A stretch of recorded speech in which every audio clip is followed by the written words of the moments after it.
아멘. 저는 오늘 누가복음 15장 11절에서 24절 말씀 중심으로 해서 당신의 소망은 무엇입니까? 라는 제목으로 하나님 말씀을 증거하겠습니다. 우리가 인생 살아가는데 우리가 목표로 삼고 있는 것이 뭐냐? 사람마다 다 자기 인생에 그 목표가 있잖아요. 뭔가 그냥 막 사는 사람은 없죠. 목표가 있다고. 근데 그 목표가 주님 모시기에 합당하고 주님이 인정할 만한 목표를 세우고 있는 사람은 그 사람은 성공한 사람이에요. 근데 우리 주님이 보시기에 합당치 않은 목표, 합당치 않은 소망을 가지고 살아간다면 그 사람은 뭐 100% 실패한 사람이죠.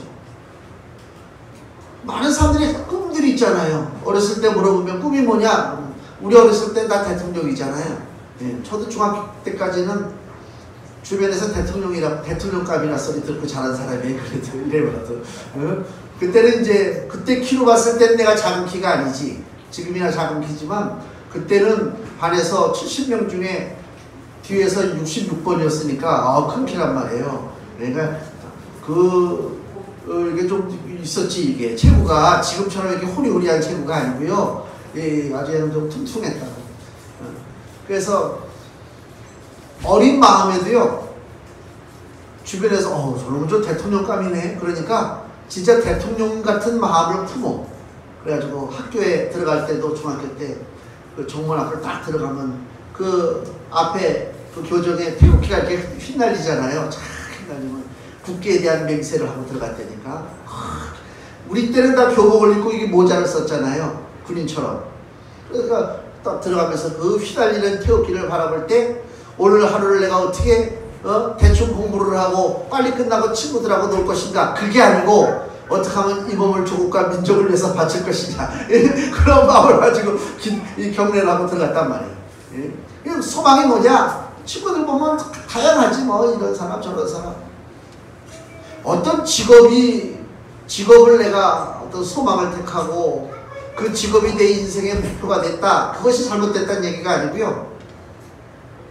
하나님이 원하시는 목표가 있어요. 우리들 한 사람 한 사람이. 그냥 단순히 뭐 공부하고 나중에 사회에 진출해서 뭐 회사원으로 뭐 다른 뭐 어떤 특정 어떤 직업을 가지고 살아가는 그게 문제가 아니고요. 인생 전반에 걸쳐서 너의 삶의 소망이 뭐고 너의 삶의 목표가 뭐냐? 하나님 물으신단 말이에요. 이번 주간에 뭐 유명한 정치인 한 사람이 세상 떠난 그 뉴스가 한참 많이 나왔어요. 경기고등학교 나오고 서울대학교 나오고 부러워할 만한 그 코스란 말이에요. 우리 때만. 그 중학교 때 경기고등학교 가려고 그냥 우리 때부터 이게 돌림이었죠. 그 전까지만 해도 선배들이 다 시험 봐가지고 들어갔단 말이에요. 경기고등학교 아무나 못 들어가요. 지금 무슨 뭐 고등학교 그 수준 정도가 안 되니까. 그래서 우리 중학교 때는 경기고등학교 들어간 선배들이 중학교에 딱 와요. 와가지고 우리 3학년들 후배들 다 이 강당에 모아놓고 여기 경기고등학교 그 배지하고 이름표가 특별하거든요. 우리 중학교가 그거 똑같이 만들었어요. 경기고등학교 이름표. 얼마나 멋있는지 몰라. 어떻게 하면 경기고등학교를 들어갈 것이냐. 그거를 일장 연설을 하고 거기에 감동받아서 나도 들어가야지. 막 그랬던 학교가 경기고등학교. 뭐 서울대하고 말할 것도 없고. 그러나 인생은 그게 아니다.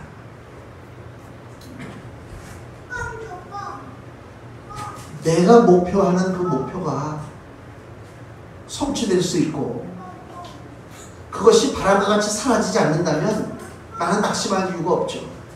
상당수의 많은 사람들이 좌절하고 낙심하고 인생을 끝내버리고 하는 이유 중에 상당수가 뭐냐? 자기가 꿈꿔왔던 그 목표, 자기가 바라봤던 그 소망, 그것이 사라진단 말이에요. 그래서 살 더 이상 이유가 없는 거예요. 내가 살아갈 이유가 없다니까. 내가 꿈꿔왔던 것이 다 사라지니까. 지혜로운 사람은 사라질 목표를 꿈에 두지 않습니다. 이루지 못할 것을 바라보지 않습니다. 내 능력이 무엇인지를 알고 내 뒤에 역사하시는 분이 누구신지를 알고 그리고 목표를 세우고 나가는 건 지혜로운 사람입니다. 그러니까 자기 능력에 오바되게 소망을 가지고 목표를 가지고 나가다 보니까 거기에서 갈등이 오고 사랑이 모질어지고 싸나워지고 남에게 양보를 안 하고 그런 거 아닙니까? 경쟁적인 거. 그러나 우리의 힘 가지고서는, 우리의 연약한 육체를 가지고서는 이 험한 세상에 꿈꾸는 목표를 이루고 제대로 살아간다? 쉽지 않습니다. 또 내가 어떤 특정 직업, 특정 어떤 목표를 내가 성취했다 하더라도 그것을 몇 년 하겠습니까? 몇 년 하겠어요? 지금 제 나이가 한참 은퇴할 나이들이 다 은퇴합니다. 그렇게 뭔가를 위해서 애쓰고 수고하고 공부하고 노력하고 뭔가를 차지했는데 세월이 화살과 같이 날아가서 뒤돌아보니까 이제는 나라고 하는 존재가 사회에서 더 이상 필요 없는 존재가 되었구나. 이제 내가 거치장거리가 되었구나. 내가 이 자리를 물려줘야 밑에 사람들이 또 올라올 수 있으니까 결국 눈치 보는 인생이 됐단 말이에요. 그렇게 내가 수고하고 애쓰고 노력해서 차지한 이 자리인데 그 자리를 내가 이제 놔주고 물러나야 할 처지가 되었다. 지금 100세 시대라고 그러잖아요. 우리 또래 친구들이 세상 일 관두고 물러났단 말이에요. 100세 시대라면 앞으로 몇 년? 40년을 40년을 어떻게 사냐면 40년을 국민연금만 바라보고 사냐고. 그렇잖아요. 그래서 중년에 우울증이 오는 거예요. 사람이 낙심하는 거예요. 일하던 사람이 일을 못해요. 막 열심히 뛰던 사람이 뛰질 못해요. 그리고 집에 있어요. 여자들은 막 여기저기 돌아다니면서 뭐 마트도 가고 어디도 가고 막 수다도 떨고 막 그러는데 남자들은 수다 떨 사람이 없어요. 텔레비전만 보고 사는 거예요. 그러다 우울증 걸리는 거예요. 사는 게 아무것도 아니라. 하나님이 우리 귀한 인생을 위해서 당신의 아들 예수 그리스도를 이 땅에 보내주시고 피를 흘려주셨어요. 우리가 보통 가치 있는 인생이 아니란 말이에요. 대단한 가치가 있죠. 이 대단한 가치 있는 존재가 기껏 나이 60대면 사회에서 은퇴해가지고 집에서 텔레비전이나 보고 드라마 보고 눈물이나 그냥 이 나이가 남자들이 나이 먹으면요 여성화가 된대. 그냥 드라마 보고 눈물이나 흘리고 앉아있고. 그러라고 하나님이 우리를 위해서 그 아들 예수님을 보내주셨느냐? 한번 생각을 해봐야 된다면 우리가 세우려고 하는 목표가 한 몇십 년 사용하고 말 목표? 아이고 그거 아니죠. 그래서 당신의 소망이 뭐냐? 이런 질문을 할 때에 분명하게 이야기할 수 있는 답이 준비되어 있어야 된다. 그래야 그 인생이 실패한 인생이 아니란 말이야. 꿈이 뭐야? 내가 20대 때 30대 때는 이랬는데 지금 무슨 꿈이 있을 수 있어? 그 사람 실패한 거예요. 60이 되든 70이 되든 80이 되든 당신 꿈이 뭐냐고 그럴 때 내 꿈은 뭐다? 라고 얘기할 수 있는 사람이 성공한 사람이란 말이에요. 그러니까 세상적인 걸 가지고 꿈을 잡고 목표를 잡고 소망을 갖고 있는 사람은 나이 먹으면 그것이 이룰 수가 없잖아요. 안 된단 말이에요. 좌절할 수밖에 없지. 그럼 지혜로운 사람은 뭐야? 세상적인 것을 통해서 꿈을 잡고 목표를 잡고 소망을 잡으려고 하지 말고 세상과 그 다음에 생까지도 연결할 수 있는 소망이 있어야 된다. 그걸 소망을 갖고 있어야 된다. 그리고 노력하는 거란 말이야. 힘을 내는 거란 말이야. 이스라엘이요. 구약의 이스라엘의 역사를 보면 남북으로 갈려졌단 말이에요. 갈라지고 난 다음에 북쪽 이스라엘을 북왕국이죠. 늘 외세에 시달렸어요. 이방 민족들이 쳐들어왔단 말이에요. 국가가 위기에 처했을 때에 가장 활약한 사람들이 누구냐? 하나님의 선지자들이 활약했어요. 기도하고 이스라엘 백성들을 위험에서 벗어나게 만들어줬단 말이에요. 그래서 그 북이스라엘의 대표적인 선지자가 두 사람을 꼽으라고 그러면 엘리야, 그 다음에 엘리사. 아주 위대한 선지자란 말이에요. 북이스라엘의 왕들이요. 이 선지자들을요. 두 가지 마음으로 대했어요. 하나는 미워하는 마음. 왜냐면 선지자가 무슨 일만 있으면 왕을 갖다 비판하고 책망하고 야단치고 막 그래요. 왜? 북이스라엘이 어려움 나가는 이유가 상당수가 지도층이 부패하고 하나님을 멀리 떠나 있고 우상을 섬기고 있고 그래서 문제가 생기는 거 아닙니까? 가정에 문제가 생기는 것도요, 또 사회가 문제가 생기는 것도, 국가가 문제가 생기는 것도 마른 하늘에 갑자기 날벼락 치듯이 문제가 생기는 법이 없습니다. 원인이 있어요. 원인이. 그 원인을 숨겨버리고 문제만 가지고 매달리고 싸운다? 이거 어디서 끼고 말할 수가 없는 거예요. 대한민국이 그 꼴이란 말이죠. 원인이 뭔지를 밝혀내야 된다. 원인이 도대체 이 애시당초 무엇 때문에 이러한 여러 가지 곤란한 일들이 이 민족과 국가와 우리 가정과 내 삶 속에 일어나고 있느냐, 이걸 냉정하게 살펴서 그 원인을 제거해야지. 원인은 덮어놓고 문제만 가지고 실험한다? 될 일이 없습니다.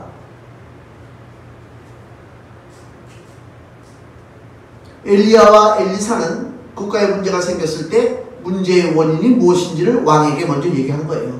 문제의 원인은 뭐냐? 우리나라가 국력이 약하고 외국이 국력이 세가지고 우리를 쳐들어오는 것이 아니라 우리가 죄악이 넘치고 하나님을 등지고 하나님을 배신하고 하나님을 섭섭하게 하고 그렇게 살아가고 있기 때문에 하나님의 징계의 손길로 하나님께서 외국을 들어서 우리 이스라엘을 치는 것이 아니냐라고 선지자들이 말하고 있다는 것입니다.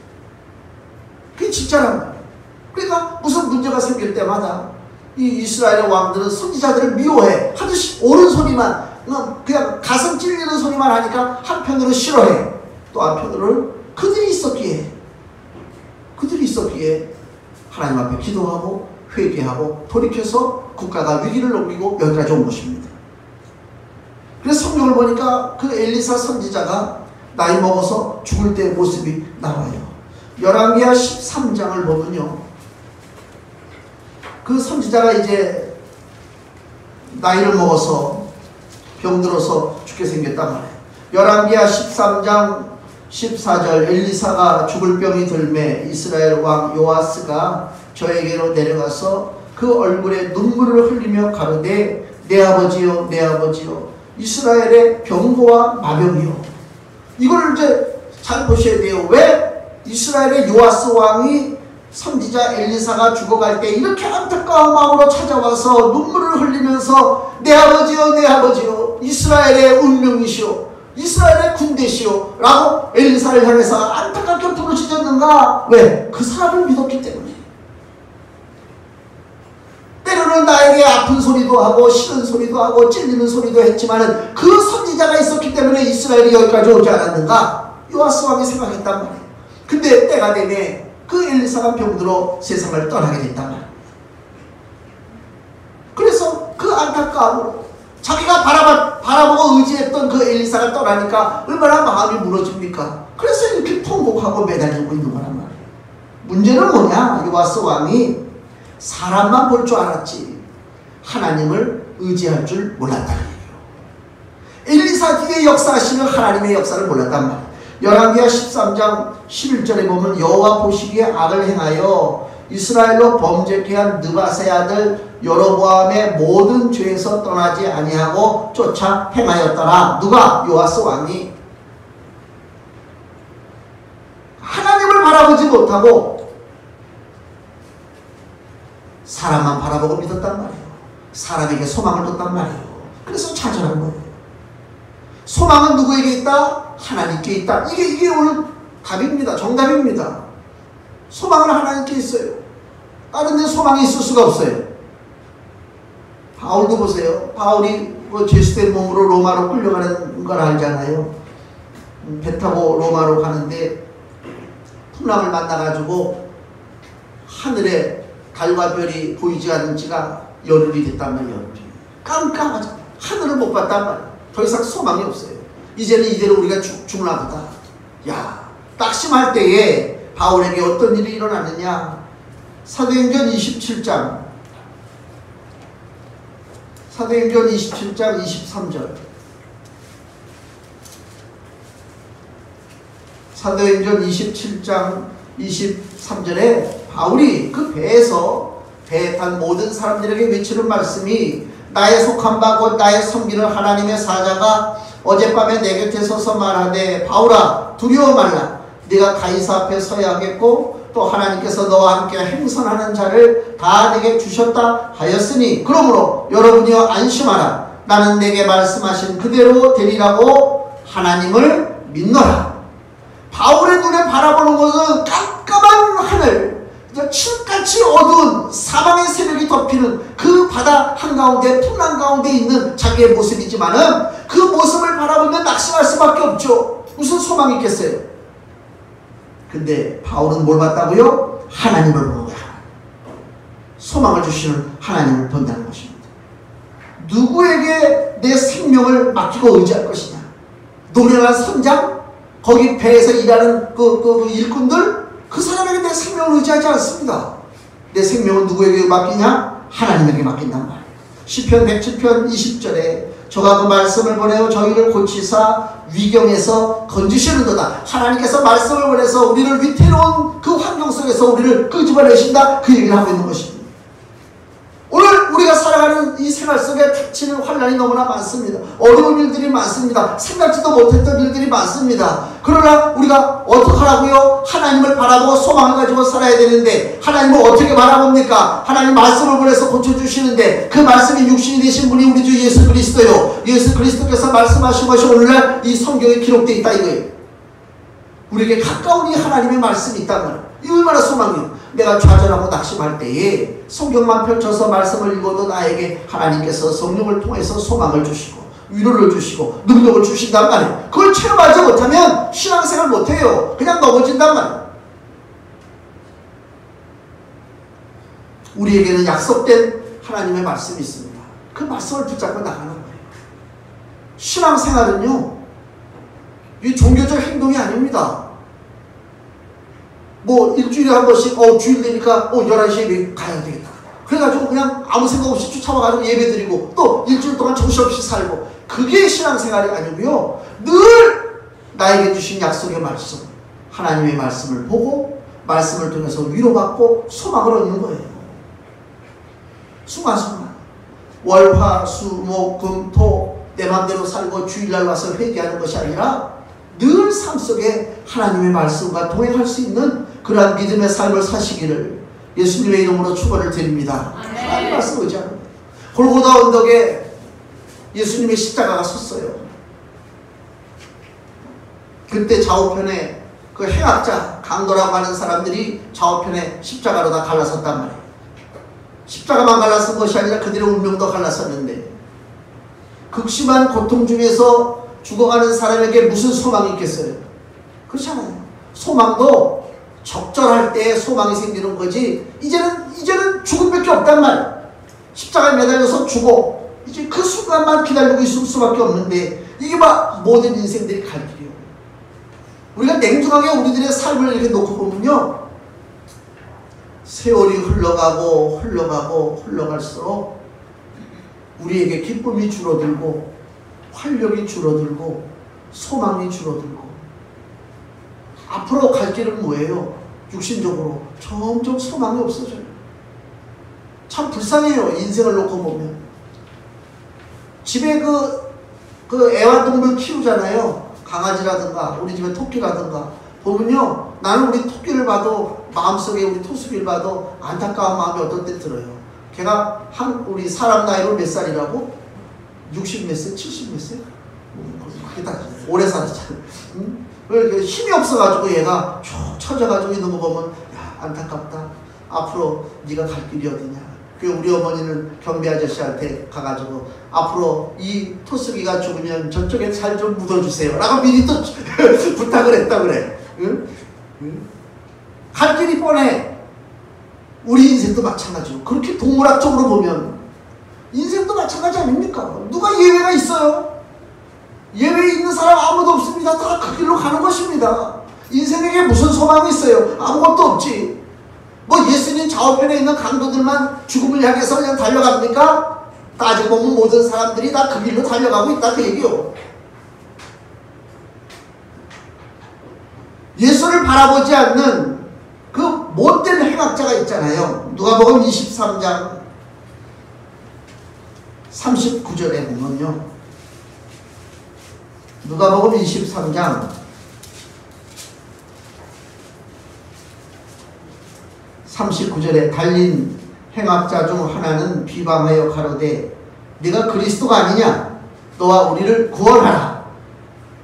마음이 삐뚤어졌죠. 죽는 순간에 사람이 더 모질어졌단 말이에요. 예수님한테 지금 뭐 죄를 회개하고 뭐 뉘우치고 이런 태도가 없이 마주 구하라.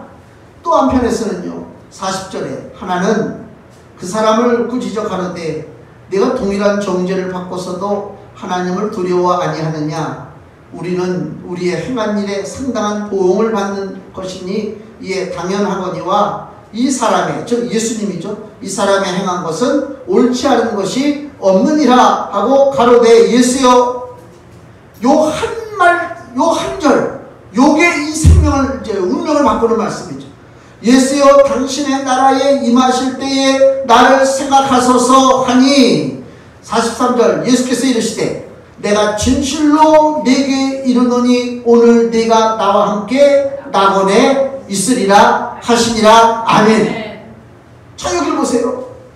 좌우편에 그 행악자들이 하나는 예수님을 비방하고 하나는 예수님한테 뭐라고요? 예수여 당신의 나라에 임하실 때 나를 생각하소. 이 짧은 마디 1분도 되지 않는 짧은 얘기를 했단 말이에요. 예수님 뭐라고 그랬어요? 야 너 평생 네 멋대로 살다가 나쁜 짓을 도판하고 살다가 이제 와서 네가 그런다고 네가 구원받을 수 있을 것 같아? 너는 네 저주받은 그 심판의 길로 가라. 예수님이 그러지 않았단 말이에요. 그래? 네가 진실로 내게 이르노니 오늘 네가 나와 함께 낙원에 이르리라. 이게 주님의 사랑이에요. 그러면 우리를 한번 보자고요. 이 행악자는 그 짧은 한마디 주여 예수여 당신의 나라에 임하실 때 나를 생각하소서 이 짧은 마디 했단 말이에요. 우리는 얼마나 많은 말을 했어요. 기도를 해도 이 사람보다 수십 배 수백 배는 더 했겠지.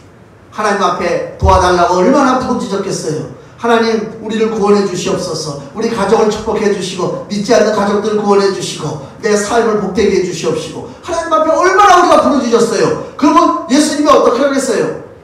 짧은 요 한마디만한 이 강도도 예수님께서 그래 네가 오늘 나와 함께 낙원에 이르리라 라고 하는 축복의 말씀을 주셨는데 우리에게는요 말할 수 없는 놀라운 축복의 말씀을 하신 줄로 믿습니다. 그 소망을 가지고 나가는 거죠. 성경을 보면서 좀 봐야 된다. 이 골고다의 십자가는요 소망 없이 죽어가는 인생들에게 보여주시는 하나님의 소망의 메시지요. 누구든지 바라보기만 하면 산다가 바라보기만. 십자가를 보지 못하는 인생이 저주받은 인생이요. 감사하게도 우리가 예수님의 십자가를 알게 되고 십자가를 바라보고 살 수 있게 됐다. 이것이 감사한 거예요. 사도행전 4장 12절에 천하인간의 구원을 받을 만한 다른 이름을 우리에게 주신 일이 없다. 그렇잖아요. 오직 예수 그 이름을 믿고 의지할 때 구원의 축복을 주신단 말이에요. 예수 이름을 가지고 산단 말이에요. 구원이 보장된 자가 소망이 있는 것입니다. 구원이 보장된 자가 소망이 있어요. 즉 너는 죽지 않아. 그래야 소망이 있다 그 얘기입니다.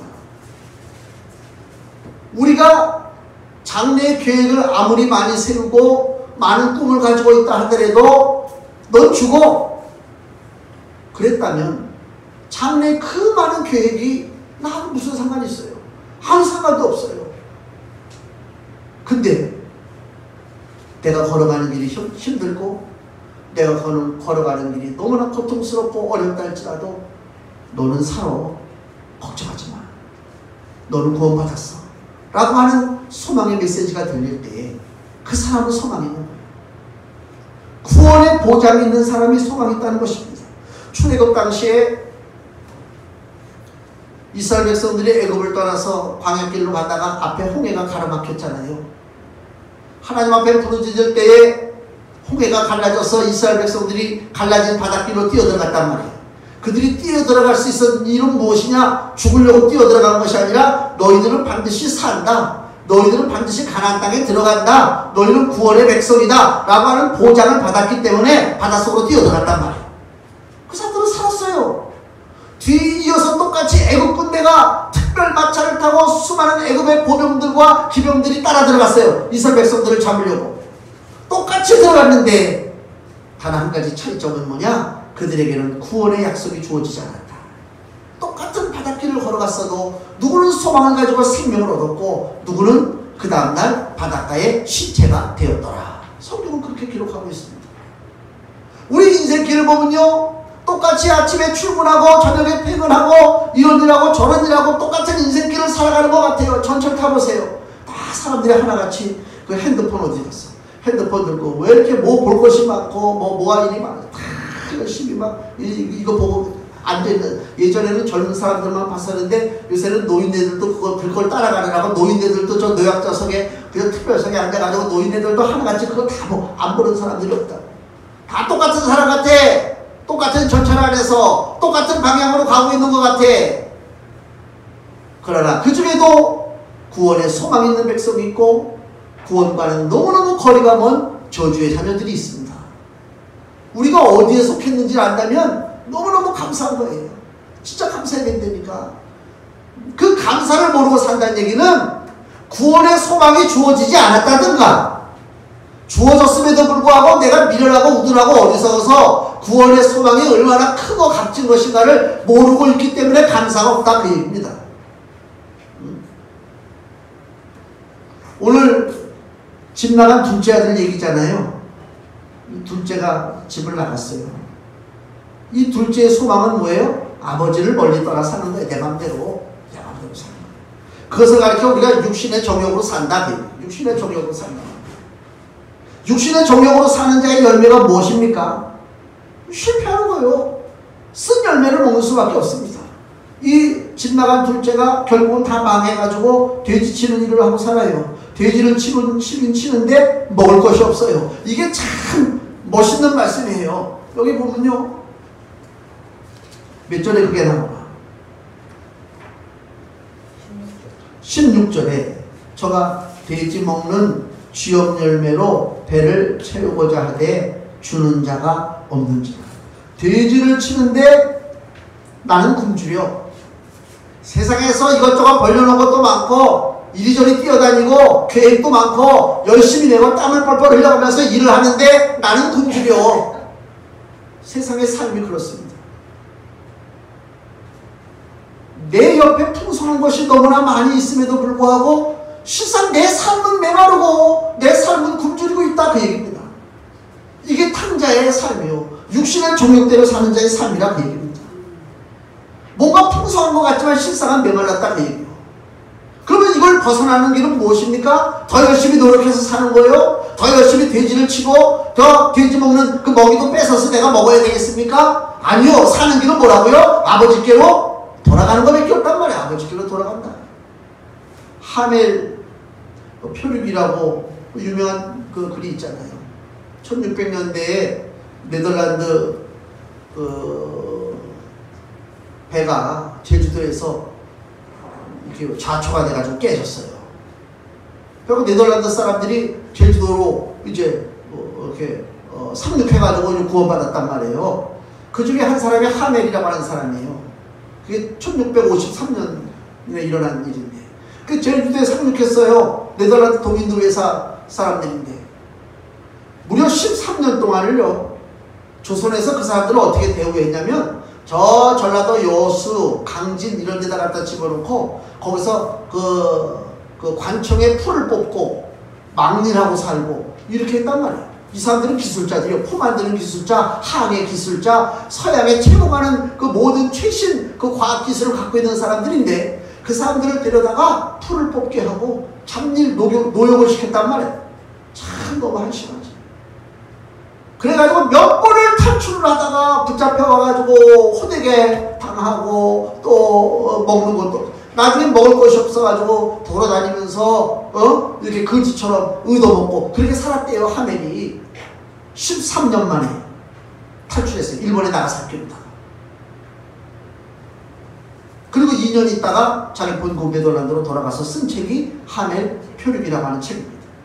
그 사람의 인생이 인생다워지고 그 사람의 인생의 꿈이 제대로 이루어지기 위해서는 조선이라고 하는 땅덩어리에 머물러 있으면 안 된다. 평생 풀만 먹고 산다.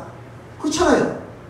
살 길은 뭐예요? 꿈을 이루는 길은 돌아가는 거예요. 돌아가는 거. 돌아갈 때가 있다는 것을 알고 그 목표가 어딘지를 분명히 알고 그쪽으로 나가는 사람이 지혜로운 사람이요. 우리가 이 땅에서 살아가고 있는데 내가 돌아가야 할 때가 어딘지를 몰라.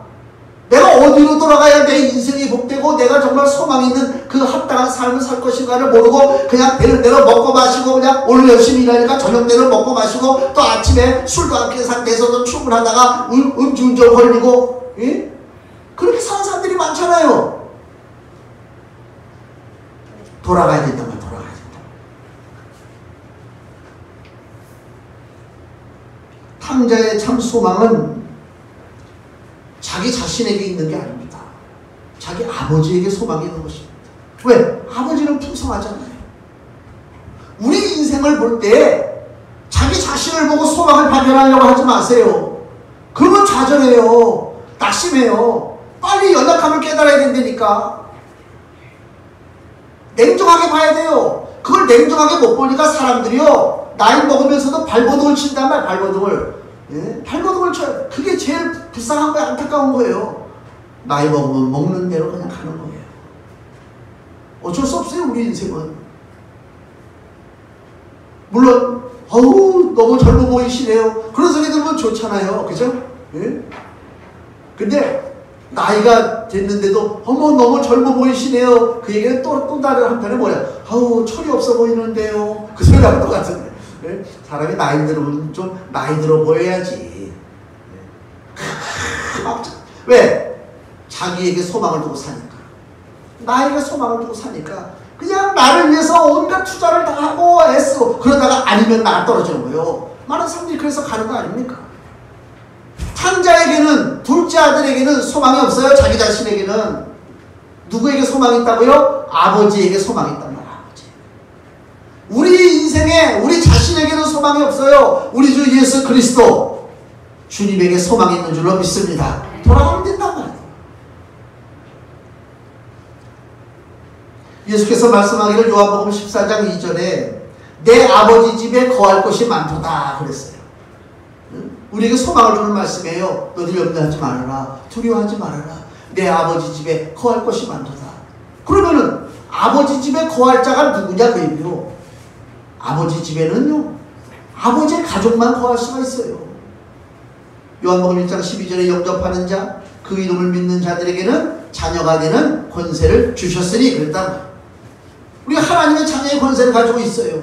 그래야 내 아버지 집에 거할 것이 많다라고 하는 예수님의 약속의 말씀이 그것이 나에게 직접적으로다가 효과가 있다 그 얘기입니다. 나에게는 소망이 없어요. 소망을 하나님께 두는 것이 지혜로운 일이다. 다윗이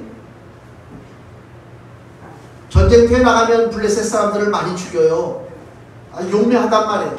그리고 이스라엘 백성들이요, 다윗이 전쟁터에서 돌아올 때 다윗을 막 찬양하는 그 장면들이 나와요. 사무엘상 18장을 보면요, 사무엘상 18장 6절, 사무엘상 18장 6절에 무리가 돌아올 때 곧 다윗이 블레셋 사람을 죽이고 돌아올 때에 여인들이 이스라엘 모든 성에서 나와서 노래하며 춤추며 소고와 병세를 가지고 왕 사울을 환영하는데 여인들이 뛰놀며 창화하여 가로되 사울의 죽인 자는 천천히요 다윗은 만만이로다 한지라. 여기서 이제 문제가 생기는 거예요. 이게 이스라엘 백성들이 어리석은 거예요. 다윗이 전쟁에 나가서 공로를 많이 세웠다 하지만 그것은 실상은 다윗의 능력이 아니라 누구의 도우심이냐? 하나님의 도우심이라. 하나님을 찬양하면 아무 문제가 없어요. 근데 다윗을 찬양해. 사울왕은 천천히요 다윗은 만반이라. 그때부터 사울왕이 어떻다고요? 여기 사무엘상 18장 8절에 사울이 이 말에 불쾌하여 심히 노하여 가로되 다윗에게는 만만을 돌리고 내게는 천천만 돌리니 그에 더 얻을 것이 나라밖에 무엇이냐? 이제 반역밖에 남은 것이 없구나. 그때부터 다윗이 사울에게 핍박을 받고 도망다니기 시작했다. 승리를 주신 분은 하나님이요, 사람에게 소망을 두면 안 돼요. 다윗을 바라보면 안 된다 그 얘기입니다. 다윗 자신도요, 목숨을 건 전쟁터에서 다윗이 붙잡은 소망이 뭐냐? 자기 용맹을 붙잡은 게 아니요, 내 능력을 붙잡은 게 아니요. 사무엘하 22장 30절에 내가 주를 의뢰하고 적군에 달리며 내 하나님을 의지하고 성벽을 뛰어 넘나이다 그랬다. 하나님을 의지하고 성벽을 뛰어넘는 거예요. 내 용력이 중요한 게 아니요. 내 재주가 중요한 게 아니라 그 얘기입니다. 세상 방식을 따라서 우리는 정말 자랑하기를 원해요. 이생의 자랑, 그 자랑 끝에 문제가 생긴단 말이에요. 탕자의 마음이요. 탕자의 마음. 자기 아버지의 풍요로움을 자랑하는 것이 아니라 자기의 그 풍요로움, 자기의 성공적인 인생을 자랑하려고 아버지를 떠나 멀리 살다가 결국 멸망하지 않았느냐 그 얘기입니다. 수많은 믿음의 사람들이 탕자의 길을 걸어가고 있다.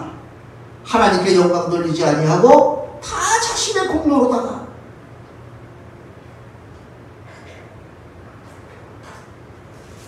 고린도전서 1장 31절에 자랑하는 자는 주 안에서 자랑하라. 금주의 말씀을 보세요. 디모데 전서 4장 10절 말씀 같이 읽겠습니다.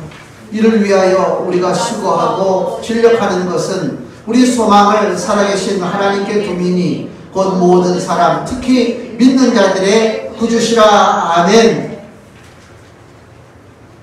우리 자신에게 소망을 두고 또 내 주변에 있는 어떤 사람에게 소망을 두는 것은 극히 위험한 일이고 어리석은 일입니다. 소망은 오직 주님께 있습니다.